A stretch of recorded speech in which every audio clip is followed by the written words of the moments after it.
Hello? Anybody here?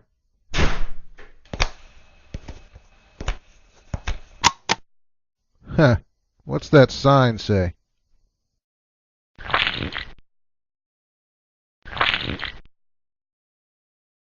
Do not step in the dark matter. That's weird.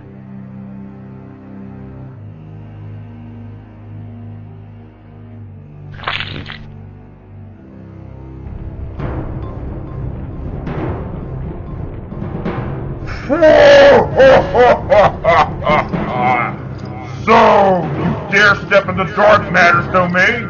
I shall crush you like an ant!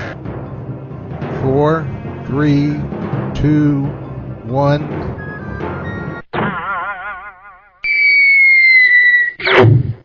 Yep, that's about how long it takes before he falls in on himself. Who are you anyway? I'm JP Holding. Been in the neighborhood a while, seen your stuff, and just wanted to stop by and say it sucks so bad that I won't bother answering any of it. What? Yeah, I mean, come on. To be fair, some of it's on topics I don't deal in. But anywhere you do touch on my subject matter, it's like you're refuting some kindergarten version of what I believe. Look. This one on the atonement. Stupid. No hint of knowledge of the reciprocal patronage template that informs the doctrine. No sense of difference between salvation and rewards or of the perpetual covenant obligations of the elect. Then this one. Some kind of blather on hell. Sheesh. You ever hear of honor and shame as a function of the experience of hell as opposed to literal flames? Do you even know about the relevance of dramatic orientation to their use of strong images and language? And what the heck kind of short shrift is all that to give Christian evidences? And then you got crap like this one, which is just a bunch of whining about how bad you think atheists are treated. Heck, you think you have it bad? You want to try some real persecution like the stuff Christians are getting in the Sudan right now? Hey, want to see my version of the secret life of atheists? Here.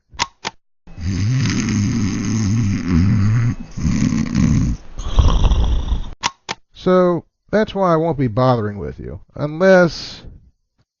Unless what? By any chance are any of the prior 2,524 dark matters any smarter? Look, you. I'm smart. I graduated summa cum laude. Oh, really? Well, then maybe you'd like to prove your mettle. Bring it on. Okay, here. What's that? A test of your biblical knowledge. Take it. Come on, take it. It won't bite. Oh, here, I'll read you the questions. In Greco-Roman rhetoric, what portion of an argument does a writer use to provide examples? Which Egyptian divine figure is considered a hypostasis?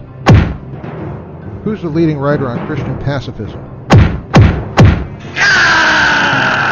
I'm melting! Melting! Melting! Curse you, Holding! Curse you! Huh, perfect. Dark Chicken 2525.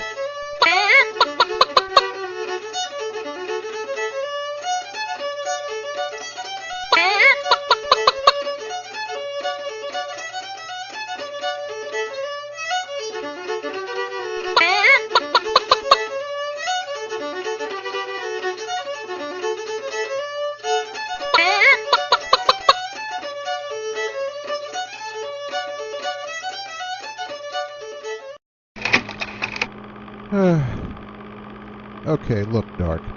Since you're obviously too chicken to take my religious knowledge test, I'm going to start grading you on your biblical knowledge of the sort I specialize in. I'll start with this production of yours. Lots of childish whining, typical short shrift to apologetics arguments, and anti-scholarship coming out of the pores. Let me give you just 3 main examples. First, this is the really big one. You pose this contest between Elijah and the priest of Baal as some sort of contradictory exercise to stated principles of not putting God to the test. You know, this is a clear example of the sort of knowledge you so sorely lack, and from it I can see why you're so anxious to run away from my religious knowledge test. Get a clue, Dark. This whole episode at Mount Carmel was a classic example of what in an agonistic society was regarded as an honor challenge. It wasn't a debate, and it wasn't a test. It was Yahweh challenging Baal to a public showdown. You may as well call a football game or a chess match a debate. And that's also why Elijah was tossing insults, by the way. Ironically, that's one of the few things you do get right. The whole point was ponage. Now, I know your little mind is working overtime because you have no idea what I'm talking about. So let me add that Elijah in this context was acting as Yahweh's authorized covenant broker, while the priest of Baal acted as Baal's brokers. So Elijah's role would precisely have been to issue the honor challenge on Yahweh's behalf. It wasn't God showing up on demand. Jesus was God's covenant broker too, but the honor challenge there was a different one. Jesus was one party and Satan the other, and the point was for Jesus to resist the temptations without any aid as a way to validate his own divine identity. So yeah, there, bringing God the Father in would have been a test because the Father was an outsider to the challenge. But in the case of Elijah, it was God who was a party to the challenge. Now, second, this one's more trivial, but it's just as much a reflection of your abject ignorance. You're whining here about Elijah using water during a drought. Well, let me show you something. Know what this is? It's a satellite view of the modern city of Haifa in Israel. Haifa is built on the north slope of Mount Carmel, which I had Google Maps marked with that A. You know what this is right here? It ain't Porky Pig's sandbox. It's the Mediterranean Sea. It's only a couple of miles away, so that's an obvious place to get water. And duh, it's not even drinkable, so there's no issue of wasting something drinkable. And if you don't like that, it also happens there's a spring at the base of Mount Carmel. One so productive it helped provide water by this aqueduct for the New Testament-era city of Caesarea. So if anyone there was thirsty, there was plenty of water there for them to drink, and for Elijah to use in the honor challenge. Oh yeah, and you seem to forget that according to the story, it rained immediately after this. Water and scads for the thirsty. I mean, good grief, this is simple stuff, Dark. How could you possibly be so insensate as to miss it? Did your degree in magna cum laude go on vacation when you made this one? One last thing I'll highlight, and it's not so much a mistake as an example of your profound bigotry. I have to ask, what's the deal with you fundy atheists making an issue of people living in the desert? I mean, come on, this sort of comment would be rightly considered racist if it was made about other ethnic or racial groups. So what gives you fundy atheists a free pass when it comes to referring to Near Eastern people in the desert? By the way, technically the area around Mount Carmel isn't even desert. It's on the edge of what's called the coastal plain. So you're not only being racist by calling the Israelites desert people for derogatory purposes, you're also showing your ignorance of the topography of the Bible. Also, what's the deal about saying this honor contest being held makes them more important than millions of people today? Apart from that being a short shrift of the evidence we do have, which is actually more than sufficient, I guess it doesn't occur to you that having events like those long ago made it possible for us to have situations today where we can have oral debates instead of honor contests. You need to get through that head of yours that the priests of Baal were brokers of Baal's patronage, his official representatives. You think if Elijah just let them live, they were going to give up, go home, and watch TV? No. The honor of Baal had just been blown out of the water. They consider it their solemn duty to get some payback. The whole contest was effectively the result of a declaration of war between Yahweh and Baal as suzerains. And in this case, since Yahweh was reckoned the owner of the land of Israel, the priests of Baal represented an invading force. I mean, sheesh. You whine enough as is about Christianity. How'd you like to live in a world where their religion was still around? So look, until you get over this crappy education of yours, there's just no way I can take you seriously. Now you gonna man up and take my religious knowledge test and challenge, or what?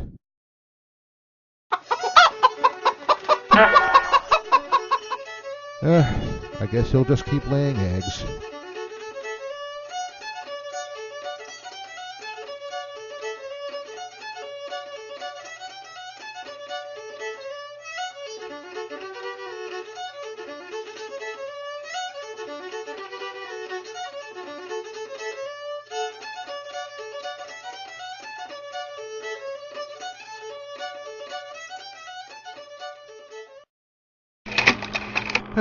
Well, here we go again with another of your backwards vids.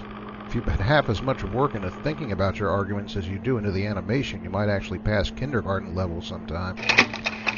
Your confusion here is basic, and it's the sort of thing any first-year philosophy student, or heck, even a kindergartner, could figure out, to say nothing of an expert on ancient legal codes. I gave a more detailed answer to this sort of abject stupidity in this series I made, but let me sum it up for you at a level you might be able to understand. Basically, Dark, the moral code of the Bible is just like any other moral code in having a hierarchy of relevance.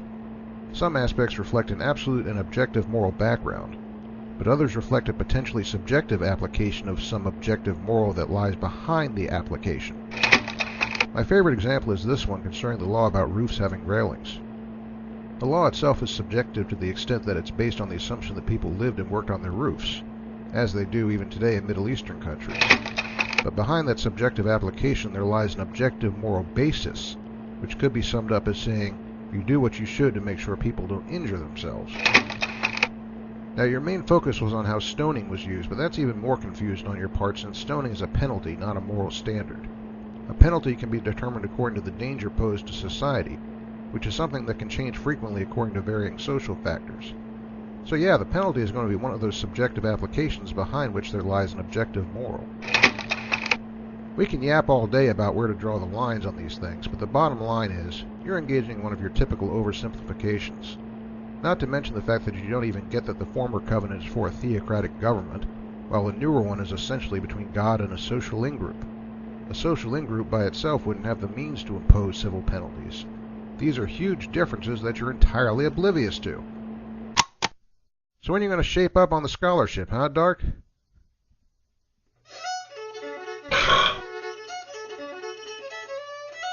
Ew, I don't know how he can do that without barbecue sauce.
Okay, this one won't take long because your vid this time at least is mercifully short.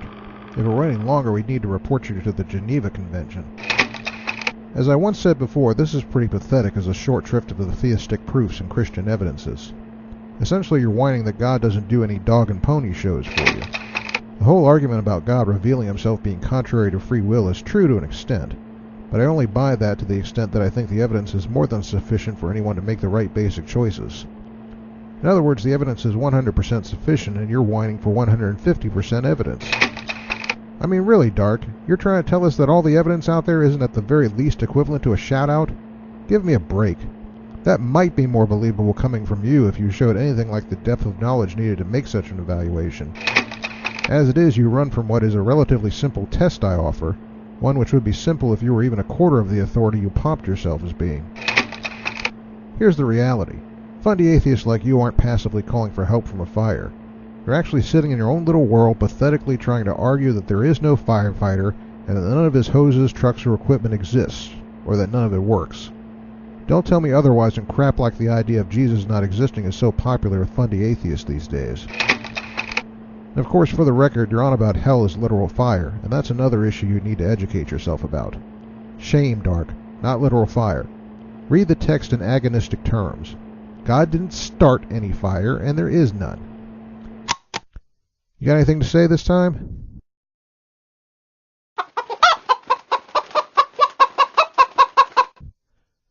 Look, drop the chicken form, okay? That point's been proven. Morph into something else suitable to your true nature.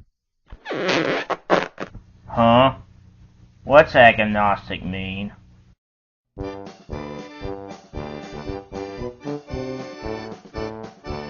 Yeah, somehow I knew that was coming.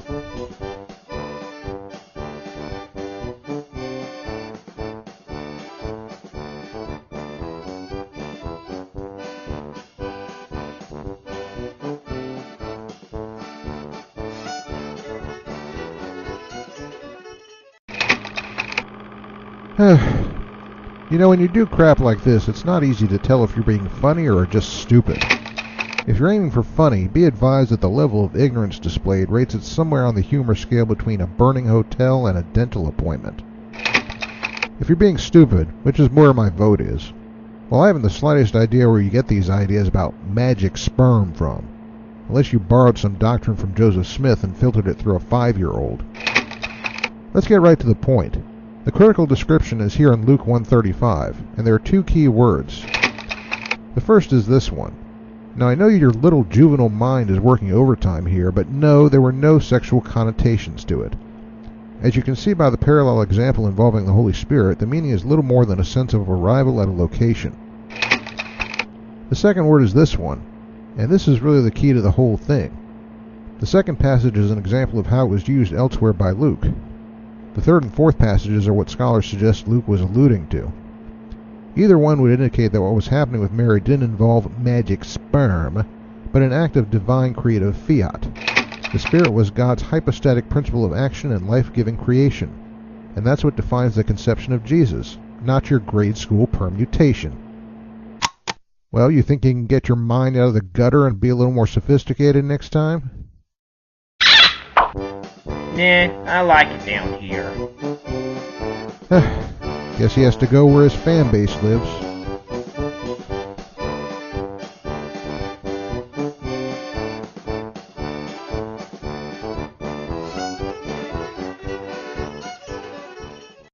Okay, this time we'll take two for the price of one. Partly because they're related, but also to get the agony of your poor scholarship over with more quickly. I briefly commented on what was lacking in the top one before, and it's mostly rendered moot by my own take on the atonement, so I'll just point out a few things. First of all, the court analogy only goes so far, and is the chief area where you screw up. More accurately, Yahweh would enact the role not of the judge, but of the prosecutor. It's actually Jesus who enacts the role of judge. I guess when you were doing your Bible study you missed a few things, eh? Figures. Beyond that, the courtroom analogy breaks down. There's no parallel in the courtroom for the sort of patronage relationship I explained in my atonement vid. What it does show, though, is that you screwed up royally with the accept my free gift scenario. Get this straight, Dark. What's free is entrance into the covenant, just like it's free to sign a lease. But after that, there are these little things you're missing called covenant obligations. You've got Nazi boy here doing nothing but thanking the judge and Jesus, and then he's off scot-free, never to be seen again. Well, check these out. You see what happens to the guy who just says, "Oh, right," and doesn't do anything else? You tell me where you think some guy who runs off with just a couple of thank yous will end up in this scenario. The key here is what I showed in this vid. Faith properly defined means loyalty, not just mouthing some formula. Accountability, you can see it as plain as day in the very word loyalty. Nazi boy won't get to just mouth a few words and then run off and play like you have in your vid. He'll have work to do, and if he won't do it, he'll get zero but the skin on his teeth. And just a guess, but I think there's a pretty good chance his assignment would be to somehow serve people like his victim. By the same token, in this other vid, you have these guys which you're thinking live their entire lives as degenerates, still getting all the joy based on a mere mouthing of a formula. Yeah. I see that. You can put back the no true Scotsman fallacy. Even a child knows what loyalty means, just like everyone knows what it means to be a patriot. I mean, come on, Dark. If Osama bin Laden had professed at some time in his life to be a true American patriot, you think that would get anything but a bunch of laughs? Of course not. So don't give me that no true Scotsman crap when I question whether a simple profession is enough to certify Christian belief when compared with a life of activity that contradicts that belief. Now, just to be clear here, the works don't save, but they are the natural and inevitable product of an earnest profession of loyalty, or faith. You can check this article I have for more explanation. The point is, it's not the cheap grace you make it out to be.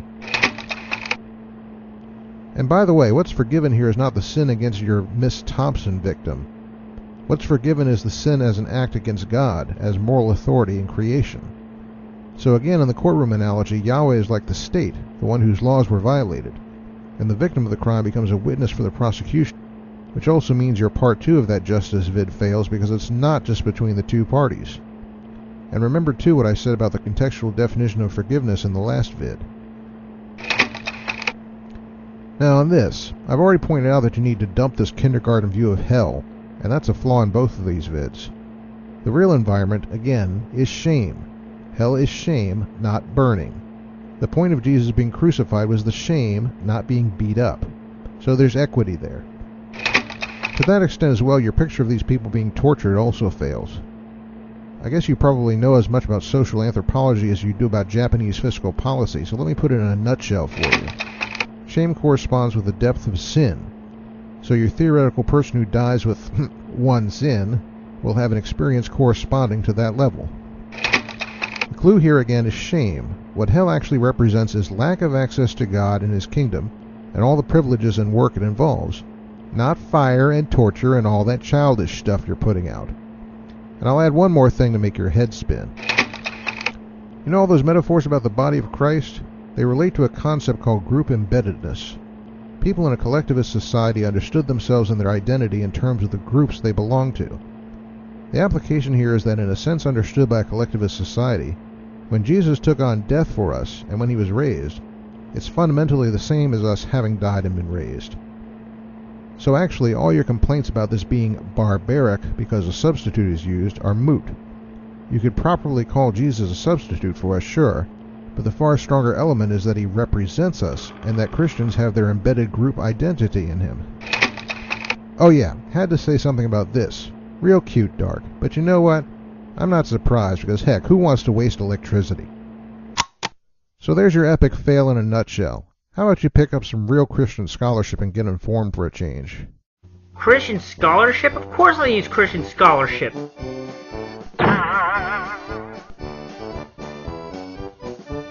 That sure explains a lot, doesn't it?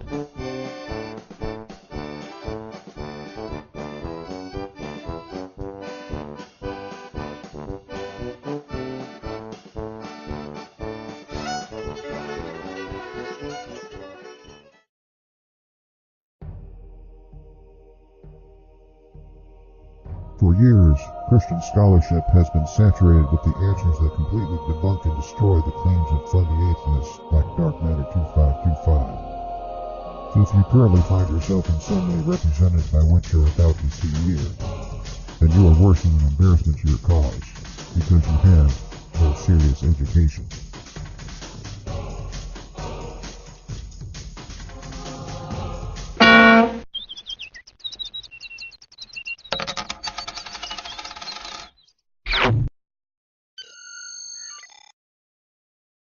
Oh, for pity's sake, not you guys again. What do you want this time? Can you give us some direction? Yeah, I'll give you a direction. One word. Buzz off due west. That's 4 words. That's right. 1 for now, and the other 3 for the next 3 times you get it in your pointed heads to contact me. Goodbye. What a couple of maroons. You know, this started quite a while ago, but I can still remember that first day.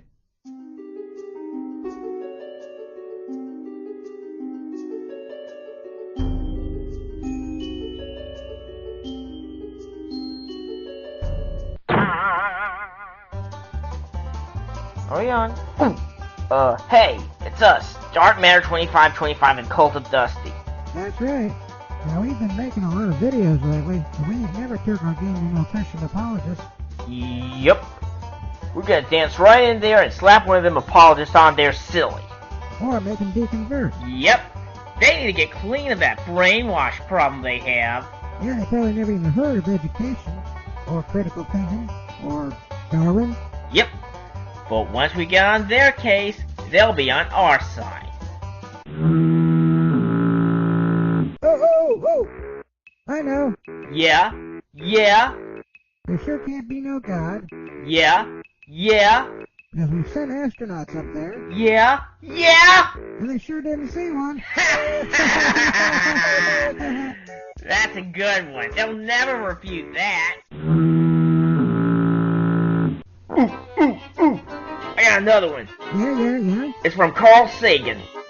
Extraordinary claims require extraordinary evidence. Oh man, that rhymes too.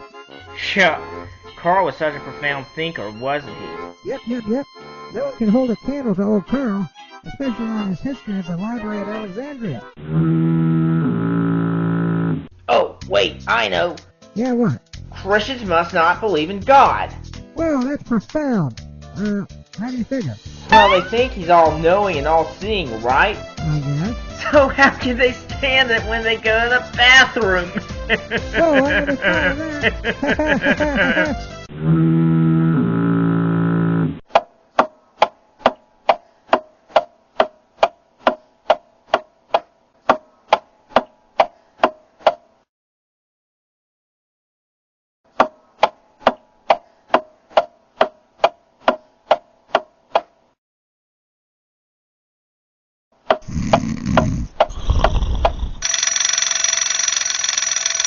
Whoa, I just had another idea. Took you long enough. What's that? Never mind. What you got? There's no evidence Jesus existed. Wow. Yeah. It's all either been doctored by Christians, Right? or produced by Christians, Yeah. or written about by Christians. Okay, time to get on the internet.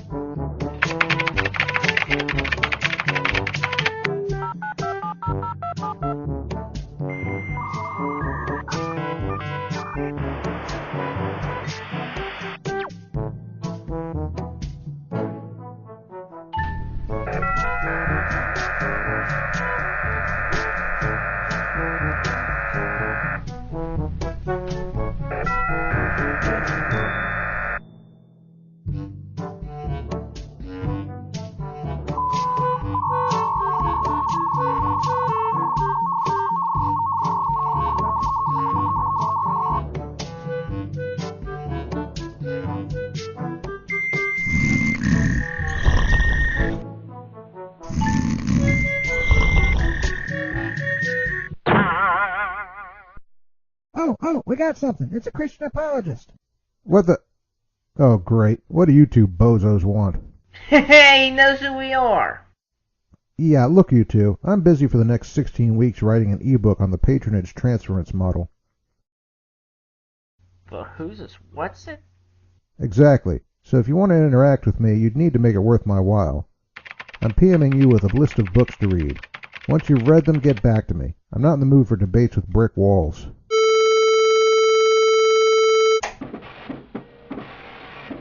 I don't get it. I've had a lot of interesting talks with brick walls. Hey, here's a list he sent us.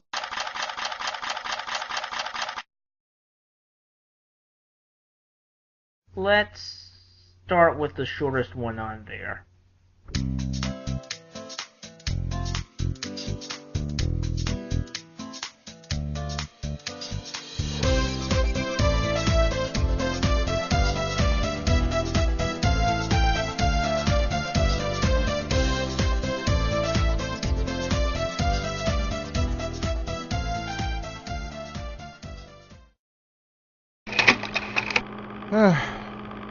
Okay, Dark. Since you decided to run your gator about historical stuff again, it looks like I'm going to have to teach you another lesson. I know you get kicks out of the hillbilly gags and the crude sexual jokes, but it's time for some even harder kicks from credible and peer-reviewed scholarship. Only this time the kicks are on you. Well, come to think of it, this vid of yours is 10.5 minutes long, and you've got maybe 30 seconds worth of anything that isn't hillbilly gags and crude sexual jokes. Doesn't leave that much for me to do, but it sure speaks to your grade school intellect, doesn't it? Now first, a practical matter. Your little toad here can't imagine Isaac being fooled by these tricks, or God either, though he doesn't really explain why God needed to be fooled by anything. You seem to have this idea that there's some sort of problem with Jacob getting the blessing by way of deceit. Heh. Lesson 1 this round in the social sciences, Dark. First of all, as you even roundaboutly admit in your vid, God clearly decreed that the elder would serve the younger. Right there, culturally speaking, is God's legal recognition that Jacob is the one who should be given preeminence. So there's no need to fool God in this one, Dark. God not only knows the score, he set up the scoreboard during the pregame. On the other hand, you did leave out something pretty darn important: Esau's careless sale of his own birthright.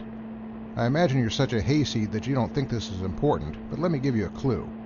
Your birthright was a central part of your identity and responsibility in this culture. Treating it this flippantly is a pretty fair sign that you don't take it seriously. By agreeing to such an unbalanced trade, Esau not only dishonored himself, he also dishonored his family. So at this point, Jacob has every right to take what's his. But I'll add one more note about your ignorance here. When you get through playing your Xbox, go look up the concept of the honorable thief. No, it's not just some concept from one of your video games. It's a real social role in agonistic societies, and Jacob plays one to the hilt.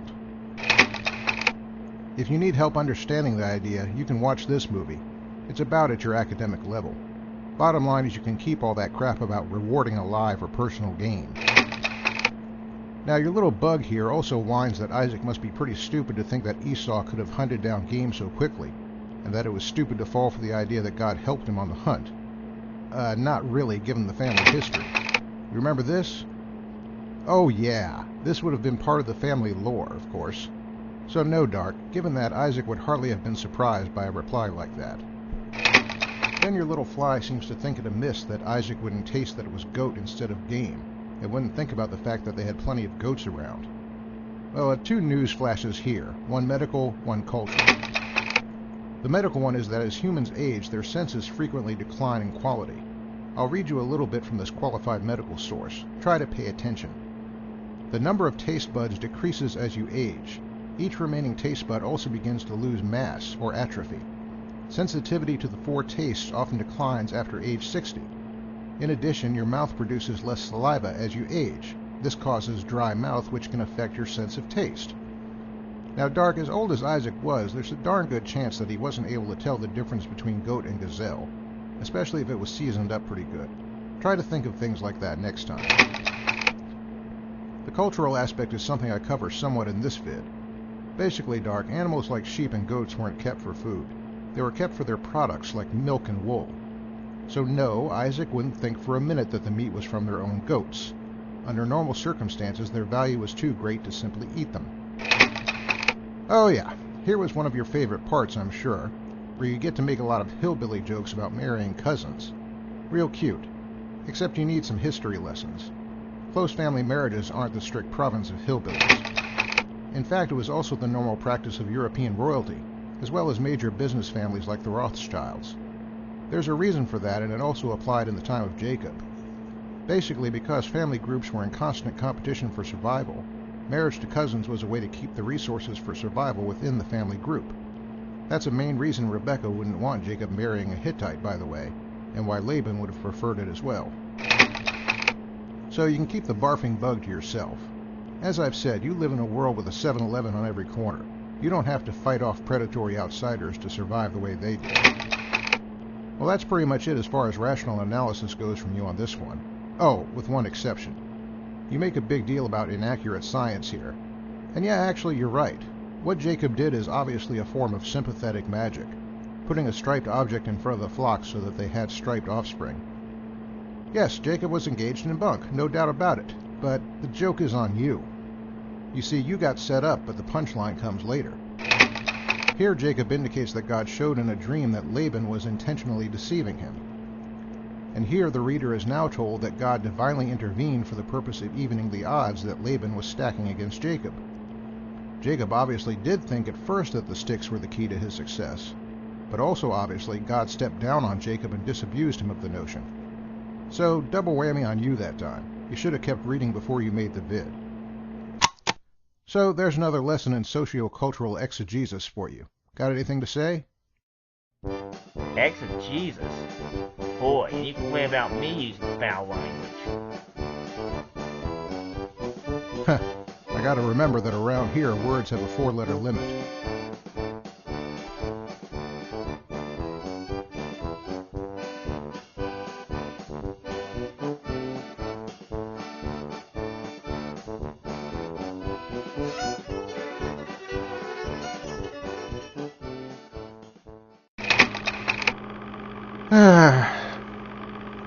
Well, Dark, I guess you're going to be making a habit out of producing hayseed commentary about biblical accounts, huh? Yeah, I figured. I guess it does get kind of tiresome going problem of evil 500 different ways. Especially when going to the next stage with authors like Plantinga is so far above your head. Let's start with this really simple screw-up where you complain about God sending angels to Sodom and Gomorrah, and then whine about it being contrary to omnipresence. I see once again you're getting your exegetical competencies from a box of Lucky Charms. What you fail to grasp here is that the word outcry is a technical legal term for a cry for help from a great injustice. In ancient Near Eastern jurisprudence, the judge would have to be present in order to make a judgment. And by that I mean a visible, tangible presence. So what God was saying was that he would exercise the role of an ancient judge. Also, the word for know in this passage has a broad semantic range. It can also mean to recognize or consider, and doesn't imply a previous lack of knowledge automatically. The bottom line is that a judicial context governs interpretation of these words. It doesn't have anything to do one way or the other with omnipresence or omniscience, okay? Sheesh. Alright, second point, and here you'll get half credit because you're right on one matter. This back and forth between God and Abraham on the matter of how many righteous people were in those cities does reflect a classic ancient Near Eastern bartering conversation, like you'd have in the marketplace back then. That much you have right, but you'd be wrong to think it was exclusive to marketplaces. The fact of the matter is, conversations between a master like God and a servant like Abraham frequently took on a dialectical approach like this one. In situations like this, a master would even pretend to be ignorant in order to allow the servant to request intercession, and so properly establish the relationship between them. But seriously now, you put in your little bug's mouth here the words, "Did you honestly think the original Jew wouldn't know how to drive a hard bargain?" Good grief, that's real classy, Dark. No, it's not. It's more racist claptrap. I've had to correct you for being a bigot before, and I'll do it again here. Last time I told you that calling Jews desert people was something the Nazis did as a way to denigrate and insult the Jews. You may not have been aware of that one, but how can you honestly not be aware that the depiction of Jews as bargainers wasn't part of the package of anti-Semitism? Seriously? Come on. Alright, now we get to what I expect you thought was the juiciest part of the story, given your perverse anti-historical perspective. Let me make this very simple, and you better sit down. The men of Sodom were not practicing homosexuals. Yes, that's what I said. Pick yourself up off the floor and listen carefully. What you don't get here is that homosexual rape was perceived as an act of dominance. I'm sure you've heard it said even today that rape is not a crime of sex but of power. Well, in this case, more so. The point here was to show these visitors who is in charge and destroy their personal honor. So while I'm sure you are enjoying all the rectal jokes, you missed the point because your grasp of the cultural context comes off a bag of Cheetos. Now, in further light of that, here's how you also failed to grasp the point of Lot offering his virgin daughters. Like I said, the whole point here was dominance, not sex. Now, as I've told you only about 400 times now, this was a society based on honor. To the men of Sodom, raping the visitors was a way to shame them and gain honor for themselves in their own eyes. But yo, Dark, here's the clue. There wasn't any honor in raping virgin girls whatsoever. This was the equivalent to the men of Sodom demanding to fight John Wayne, and Lot saying, "Nah, you don't want to do that. Here, fight Pee Wee Herman instead." There's nothing here of Lot literally offering his daughters for sex. It's a calculated insult to the men of Sodom. Got it? Good. Oh, another clue for you, Dark. You're screwing up by thinking there's some issue with Lot's potential sons-in-law not being of the men of Sodom. The specific word used for men in the phrase men of the city is this one. It's one of several translated men, but this particular one has a specific connotation, which refers to men of somewhat upper class. In other words, you might say in this case, the elders of the city of Sodom. Not all the men. Capiche? Oh, Just briefly, Dark, go look up the word genocide. It means the deliberate killing of someone solely because of their indelible group membership. In other words, this would be genocide only if these people were being killed for being of a particular social, racial, or national group, not because of some judgment over sin. Try to keep up. And you make a pretty big deal here about all the problems Lot would have making his daughters pregnant. Well, I don't know about that. The oldest fathers on record are in their 80s and 90s. As for the connection between alcohol and erectile dysfunction, yeah, that's true. But here's a few things you need to check. Lot would have enjoyed the traditional Mediterranean diet, and I'll quote this article here. Recent studies show that ED is relatively uncommon among men who eat a traditional Mediterranean diet, which includes fruits, vegetables, whole grains, heart-healthy fats including nuts, and olive oil, fish, and wine, particularly red. And then this part. There is no evidence that mild or even moderate alcohol consumption is bad for erectile function, but chronic heavy drinking can cause liver damage, nerve damage, and other conditions, such as interfering with the normal balance of male sex hormone levels that can lead to ED. Now, Dark, Lot was drunk just once here as far as we know. You got any evidence for chronic heavy drinking on his part? I didn't think so. Nice try. I found plenty of other information, and it suggests that while being drunk can cause ED, it's not a definite thing. So I think you better take basic sex ed again, then move on to qualified medical journals after you grow up. Oh, another issue.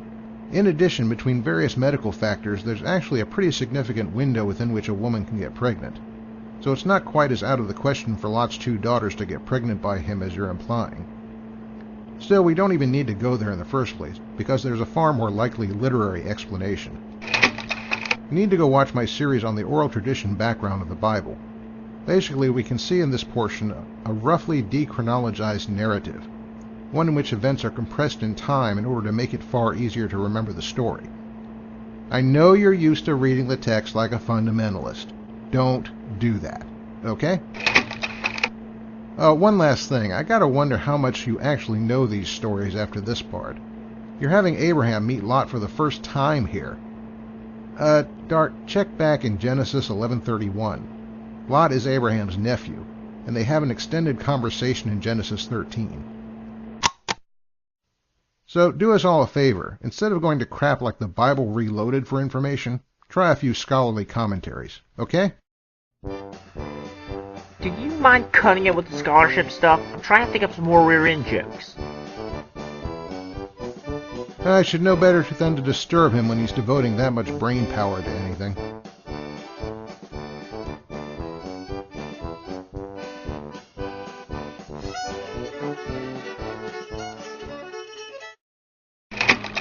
Well, I have to admit I'm a little surprised. I was expecting to find a few more of your vids I could sink my teeth into, but between all this stuff about you just trying to be funny and stuff outside my subject expertise, there's just not a whole lot left. So, I guess you could call this a sort of potpourri of remarks. Let's start with this. Good night, this is stupid. Dark, do you ever plan to use something more scholarly than that children's Bible in your dentist's office to understand what these texts are saying? Look, the word heaven in the Old Testament wasn't used to refer to God's spiritual abode. It meant the sky. You know how high that means? Check out these passages. Yeah, it just means basically high up above man's height. And here's what else you missed. Scholars who comment on this passage indicate that the Tower of Babel is to be understood as one of these, a ziggurat. That word comes from an Akkadian word that means to build high. The whole point of the ziggurat was to imitate a sacred mountain, a place where humans were supposed to be able to come into contact with the gods. Kind of like an ancient telephone booth to the divine. As you can see though, these things aren't skyscrapers. So all of this has nothing to do with stuff like the Sears Tower. The rulers of pagan nations put their names on these things, and that's what it means when they say they were trying to make a name for themselves. It was an honor and legacy thing. Okay? Good. Oh, this one. Hard to take this one seriously. It doesn't have anything like an argument in it, but let me give you an example of how out of touch you are. You have your childish God figure on here apologizing for damaging people's self-esteem.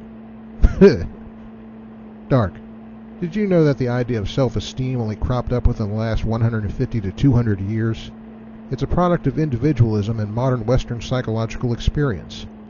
God's got nothing to apologize for, so stop being so insecure. This one.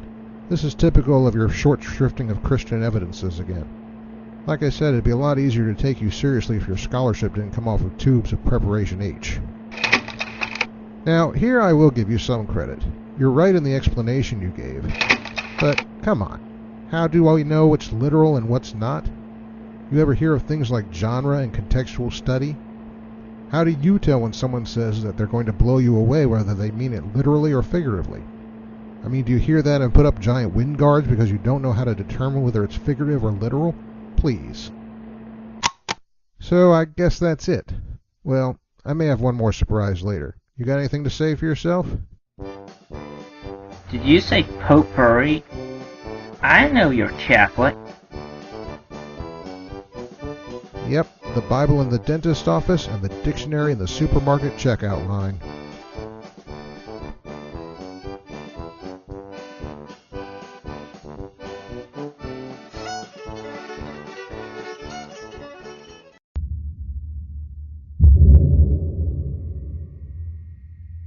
I've been told that there have been a lot of intelligent people throughout history who have believed in God. That's true. While you ponder the significance of that, I'd like to consider Goofus. This is Goofus, and he's a very intelligent guy. He heard a pretty ridiculous claim from an anonymous source. He immediately didn't believe it and went about his day without giving it further thought. Later, Goofus heard a friendly acquaintance make the ridiculous claim. But despite the claim's ridiculousness, Goofus trusted the source, so he actually believed it. Yet because the ridiculous claim isn't actually true, you might think that it won't be too difficult to convince Goofus that he shouldn't believe it. And at this point, indeed, it might not be too difficult to convince him of the truth. I mean, he is an intelligent guy. Now let's change the circumstances. Let's say that Goofus was raised from birth to believe the ridiculous claim. If that's the case, it will be much more difficult to convince Goofus that the claim isn't true. After all, it was taught to him and consistently reinforced throughout his life by his parents, the very people nature has set him up to trust the most, regardless of their knowledge, or lack thereof, of the actual truth. Now let's change the circumstances again. Let's say that not only was Goofus raised from birth to believe the ridiculous claim, but that the community of people who live around Goofus and his family were also raised believing the same ridiculous claim. At this point, Goofus's belief will be reinforced by many other people besides his blood relatives, including probably his spouse. His belief will be considered the norm, and anything that contradicts it will seem alien and wrong.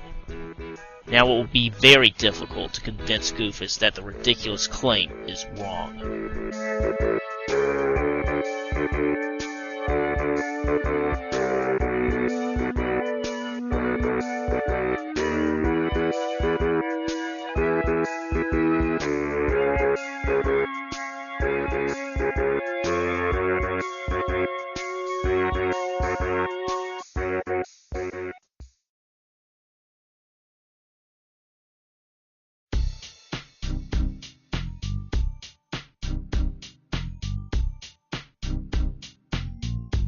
So let's explain a bit more about my parody reply to Dark Matter's vid on intelligent people believing in God. In many ways, it's just the sort of usual dreck we expect from a funny atheist. Intelligent people believing in God is a sort of epistemic problem, because some funny atheists find it helpful to associate atheism exclusively with intelligence.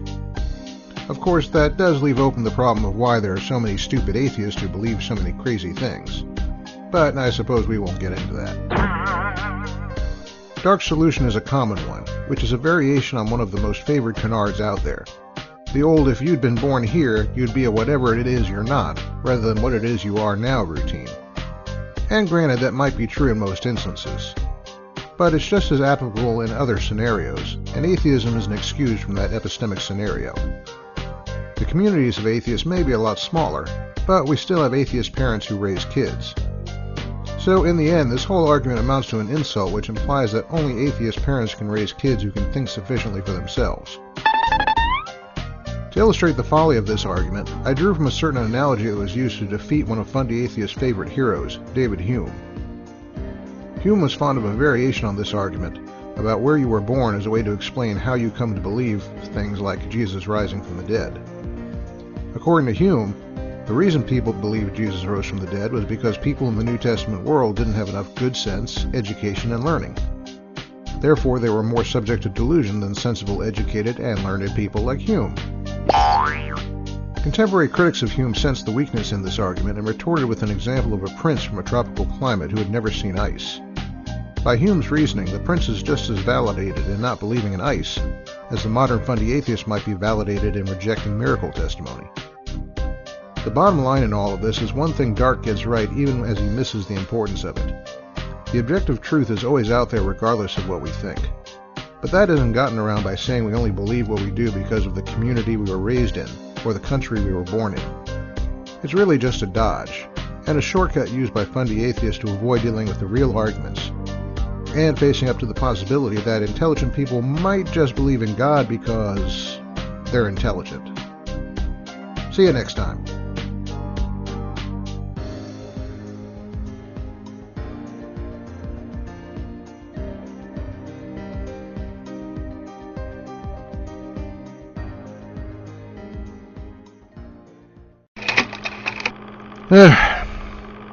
I have to admit I'm not always sure how seriously to take some of this stuff. I mean, at your level it's hard to tell if you're trying to be funny or if you're just plain ignorant. I like to give the benefit of the doubt as much as any guy, but come on. Now take this for example. I don't know if you really mean this or if you just did it as a joke so you could give Saul a Napoleon complex. Just in case though, you ought to know that you're actually right. That description would not be influenced by Saul whatsoever, apart from if he actually was a head taller. Saul didn't control the tradition, the priesthood did, and I might remind you that Saul was pretty well on the outs with that group. If anything, they'd be more inclined to make Saul out to be dishonorable. Anyway, I don't expect someone like you who lives in an air-conditioned home with a toaster and a freezer to understand exactly why ancient warfare was so severe. It may not occur to you that anyone left alive considered themselves duty-bound to take vengeance. I'll link to an article in the vid description that will explain a few hard realities to you. But as a tip, camels and other animals weren't pets. They were the functional equivalent to tanks, rations, and other military supplies. So before you get too incredulous, try living in their world for a while. Oh, one more thing. Have your bug have his asthma looked after. Killing in the name of God, has not historically been a major problem. Religion has been the core cause of very, very few armed conflicts over history. I'll put another link in the vid description for you to get an education from. Meanwhile, quit transplanting your modern obsessions into the past. Oh yeah, that goofy how can God repent and change his mind routine. Baby stuff. I'm God. You think that's how we explain it? Yeah, sheesh.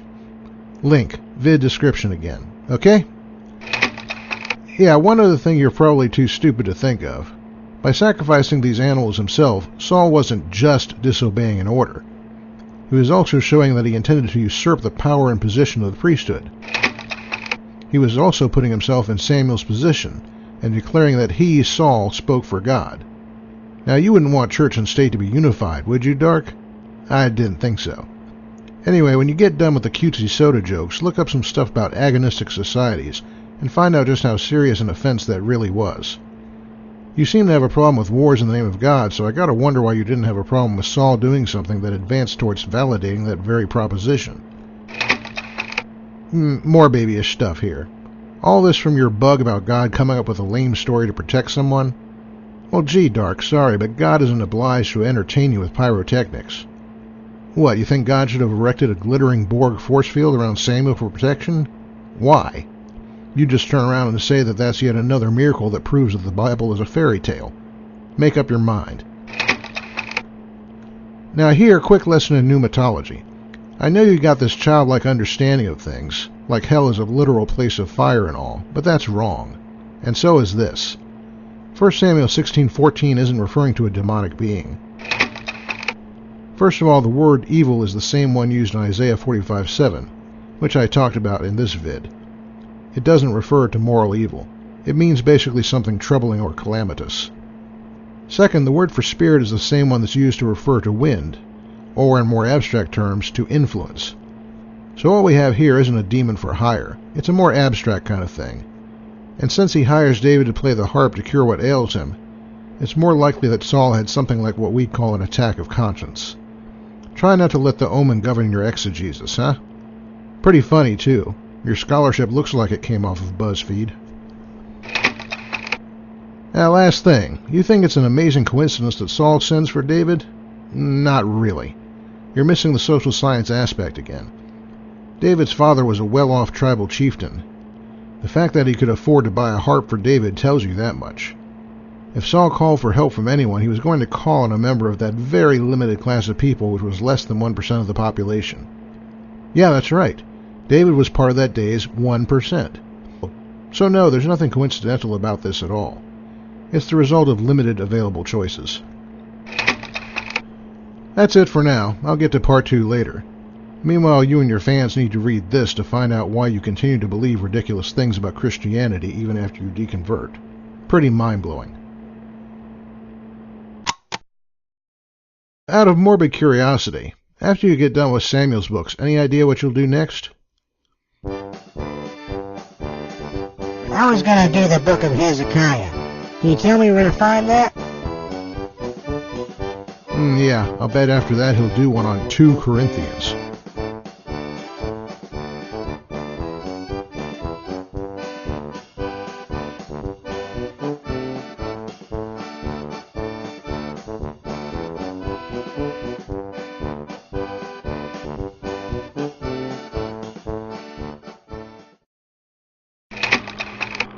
So here we are at part 2 of your treatment of the books of Samuel. At this point, the only question is whether or not you do a more competent job at biblical commentary than Roscoe P. Coltrane. That and whether you're having delusions of being an animated version of Cecil B. DeMille. Now let's get this over with. Now to start, I may as well correct you on something pretty basic. You've fallen for the usual kindergarten rendition on Goliath's recorded height. Makes for a good cartoon, but it's lousy scholarship. Here's an article you might want to consider reading to correct that Sunday school story you're still reading into the text. What's that? No, sorry. It doesn't have any pictures you can color. Alright, next big foul-up. What's with this single punch and superpowers crap? You sure didn't get that from the text. The word used there is a pretty general one. It can be used of striking with a hand, a weapon, or even defeating an army. How exactly David killed these predators is a matter of researching the normal way such things were done in 1100 BC. A sling is probably the likeliest option. And one other hint.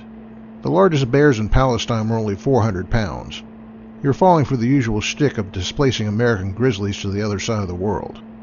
Probably too much to ask you to even get that kind of thing right. Amazingly, you go several minutes with plenty of crude humor, but no real mistakes. I hope it was a joke when you said the name of Saul's daughter was a man's name. Probably was a joke. Just in case, though, the most probable meaning of her name is from a word meaning brook or stream. Kind of feminine, right? Like Brooke Shields. Now on this, Saul's demand for Philistine foreskins. There's actually a couple of good reasons for that, and I'm almost sure you know it had nothing to do with making a coat out of them. The first thing is that they were a pretty clear and convenient guarantee that the owner of the foreskin was dead.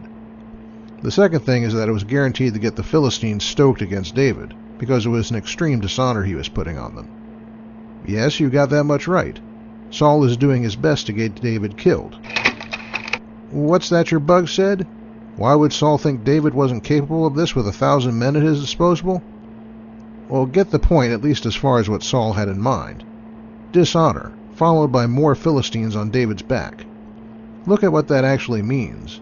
Saul is so intent on eliminating David as a rival that he's willing to sacrifice 1,000 men to get the job done. Presumably you've heard of tyrants who are just as free with their human resources, right?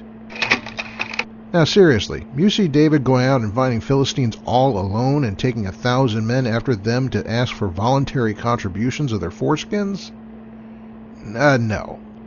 What's in mind here is combat between large parties, Dark. This is part of the war in progress, and the foreskins were taken again as proof of death in pitched battle. This had to have been one of your more ridiculous readings of the text, or else one of your stupider jokes. As usual, it's hard to decide which one. So anyway, I guess now we're waiting around for part 3. Any chance you'll get yourself an education before then? What do you mean, get myself an education? I'm getting one right now from this official guide to the Bible. Why bother? He's his own best punchline.